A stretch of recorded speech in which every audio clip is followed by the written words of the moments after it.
Let's break up.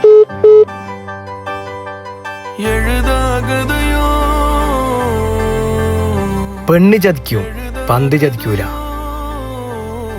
പെണ്ണിനെ പകരം പന്തിനെ പ്രണയിച്ച നമ്മക്കെന്ത് ബ്രേക്കപ്പ്?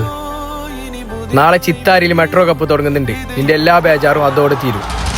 നിങ്ങൾ ഈ കാണുന്നത് യൂറോപ്യൻ ഫുട്ബോൾ അല്ല, Kasaragod metro cup 7th football ടൂർണമെന്റിന്റെ ആർത്തിരമ്പുന്ന ഗാലറിയാണ്.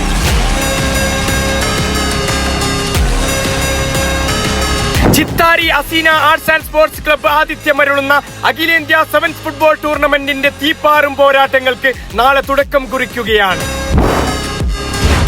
SFA അംഗീകൃത 7th ഫുട്ബോൾ ടൂർണമെന്റിൽ ആദ്യമായി ഡയമണ്ട് കപ്പും 2 ലക്ഷം ഫസ്റ്റ് ക്യാഷും. ഉദ്ഘാടനത്തോടനുബന്ധിച്ച് ഇന്ത്യയിൽ തന്നെ ആദ്യമായി 7th ഫുട്ബോൾ ടൂർണമെന്റിൽ ലേസർ ഷോയും വാർ സിസ്റ്റമും. നാളത്തെ ആദ്യ മത്സരത്തിൽ യങ് ഹീറോസ് പൂച്ചക്കാടിന് വേണ്ടി ഒരു പിടി കൊലകൊമ്പന്മാരുമായി എത്തുന്നു യുണൈറ്റഡ് FC നെല്ലിക്കൂർ. മറുഭാഗത്ത് മുൻ ഇന്ത്യൻ താരം മുഹമ്മദ് റാഫിയുമായി എത്തുന്ന FC തൃക്കരിപ്പൂരുമായാണ് കൊമ്പ് കോർക്കുക. ജനുവരി 15-ന് 5000 പേർക്ക് ഇരിക്കാൻ പറ്റുന്ന ചിത്താരിയിലെ ബൈത്തുൽ അഫ്ര ഫ്ലഡ് ലൈറ്റ് സ്റ്റേഡിയത്തിലേക്ക് എല്ലാ ഫുട്ബോൾ പ്രേമികളെയും സ്വാഗതം ചെയ്യുന്നു.